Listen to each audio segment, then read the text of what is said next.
Roaring Tigers fans, welcome to another episode of Roaring Tigers Garage. I'm Steven, one of your hosts today. And I'm Ryan, and today we're going to be changing the rear brake pads and doing a brake system flush on an SLK55 AMG. These are the pads, and then we're going to be using a Motul 660 high temperature, high resistant brake fluid. Let's get to it.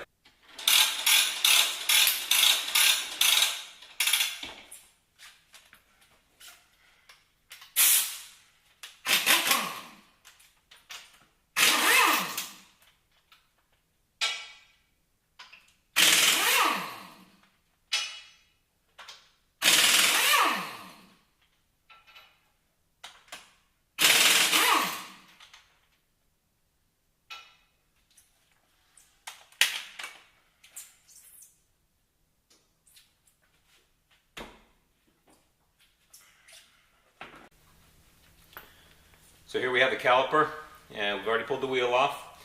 And the way this works, this is a spring clip here, and you can see that these are spring loaded, and they hold these pins from sliding out. It's very simple to take apart. All we do have to punch the pins out. This clip comes out.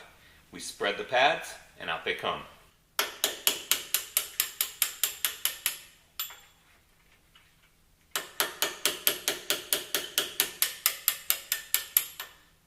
They're kind of loosened like this, out of that first one, out of that first side. And typically you can just kind of push the spring, release the spring, and out those pins come. So the next step is to spread the pads. And to spread the pads, you can use a variety of different pad spreaders, but I have this particular one. We're going to spread the pads. I'll lift it up a little bit so you can see what I'm doing. Alright, so here are our new pads. They just simply slide right in there. Notice that these pads have these vibration devices on them. It's just an anti-squeal thing that some different brands have. Just make sure that if it is a little bit different than the pad that came out, make sure that the clip will still fit. In this case, our clip still fits just fine. Get it down in place here, just like so. And then the pins will come in from the back through the pad hole. Push that clip down, and then it's got to slide through all these, align through all the other holes. All right, let me get this other one started here, and then we'll tap them in with the hammer. Okay, go get it. If you have trouble aligning the pin through everything it's got to go through, you can stick your punch back through here and pull the pad back out a little bit if necessary, like so. Alright, so now everything should align nicely, which it does. And then you just need a little hammer. It doesn't take much. And tap it in she goes. And do the same thing down here.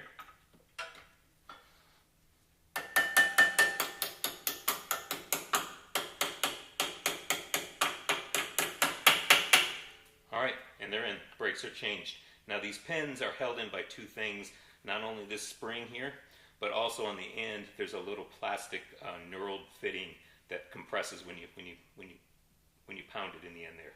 But that's it. This is done. So the rear brake pads have been changed. The front ones don't need to be changed, but we checked them, inspected them, make sure everything's good. Rotor wear is minimal on this car. So now it's time to bleed the brakes. We're up here at the brake reservoir on the front of the car. Pull the cap. Pull the little filter out here. All right, be prepared to have a place to set this. Now, we're actually going to put a whole new fluid in that's different than what's in here now. So we want to suck as much of this existing reservoir fluid out of here as possible before we start putting our new good fluid in. So you can do this with like a turkey baster is what a lot of people use. I actually use my catch can for bleeding brakes, but what I do is I put a little hose on here and I create a vacuum in here by sucking on it. So watch this.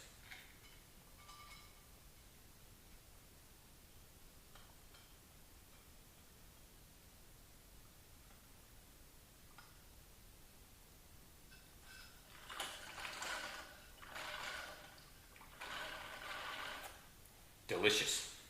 There you go. Just draw suction on it and pull it out of there. Now we're going to fill this reservoir with the new fluid, and then we're going to pump all the old fluid out all the way to the brake calipers. So, all right, so we're going to go ahead and top off the reservoir with our Motul RBF 660. This typically has a foil under here too. I'll show you a little secret. Is instead of just peeling the whole foil off, what you can do is take a screwdriver and just poke a hole there and poke a hole here. All right. There you go. See, if you poke it on the sides, you don't have to get quite as close to it. We're going to fill this all the way up. Whoa! That was perfect. All right, here we go. We have our Motive Products pressure bleeder, and we have it hooked onto the reservoir. In the Roaring Tiger's cage, we prefer the Motive Products pressure bleeder. We don't quite use it the way it's designed, though. It's actually designed to put a bunch of fluid in it and then press it up and then go around and do your bleeding for everything, for all your calipers. However, when you do that, you waste a lot of fluid. It takes a ton of fluid in here, and then it's a mess to clean up because you can't really leave it in there.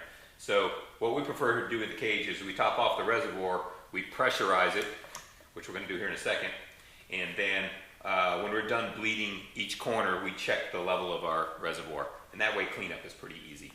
So here we go, it's on, everything's sealed. We're going to pump this up to 20 pounds.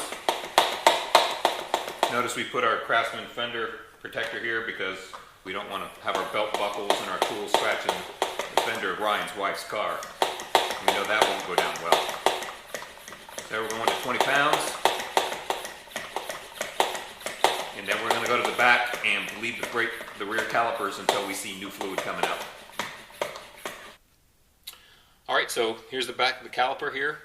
Some calipers actually have two bleed plugs, one on the inside and one on the outside. This one only has one on the inside. So typically you'll find a rubber cap, and sometimes the caps come off all the way and sometimes they're attached, so don't just rip it away. So we do that. Get your wrench. It's typically going to be small, somewhere between 8 and 11 millimeters. This one happens to be 8. Okay, show you it fits there. Try to use a box end wrench whenever you can. This box end wrench won't actually fit on here, but when you do a box end wrench, of course, you're going to have to put it through the wrench first and then get on there. But in this case, we don't have to because it's I'm going to be using the open end wrench. So we're going to be looking for fluid in this tube right here, and we're going to hopefully see it dark. I'm going to crack this loose. All right, so we're going to open it up. We're going to start looking for fluid flow here. Once you break these loose, you can usually do them by hand.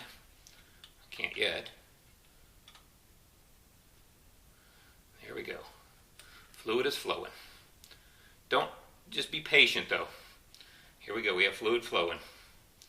You know, once it gets past here, and what we're looking for is the color of the fluid in there. See how it's actually fairly clear. It looks pretty good. It doesn't look like it's filling up here, but it is draining. So what we're doing is looking for a volume. We're kind of estimating the volume of fluid that's in this entire tube from the brake cylinder all the way back here. And it's not a lot. It's just a small 1/8 inch steel tube. So, and this is pretty clear, but we want to get as much of the old stuff out there as possible. So you can look down here and kind of see where we started. And you can see that it's coming up. We'll probably bring it up about 1/4 of an inch, 3/8 of an inch.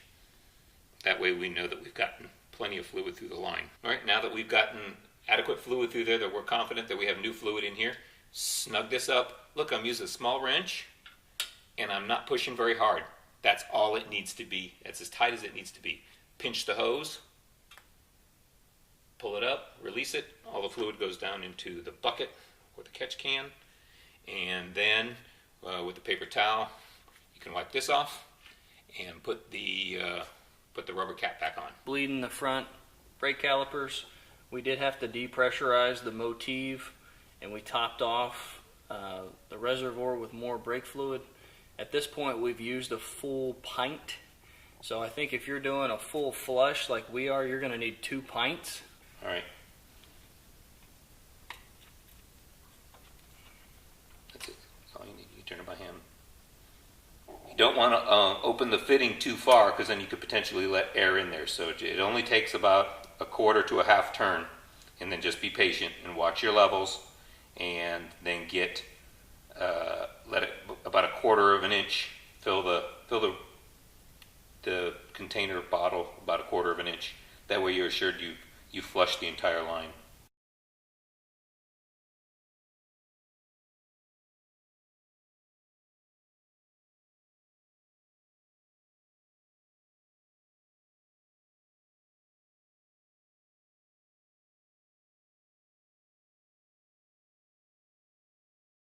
Alright, so we're done bleeding all four corners. We've removed the motive power bleeder, and you see fluid here is below the max level, so we're going to fill this up to just the max level. There we go. And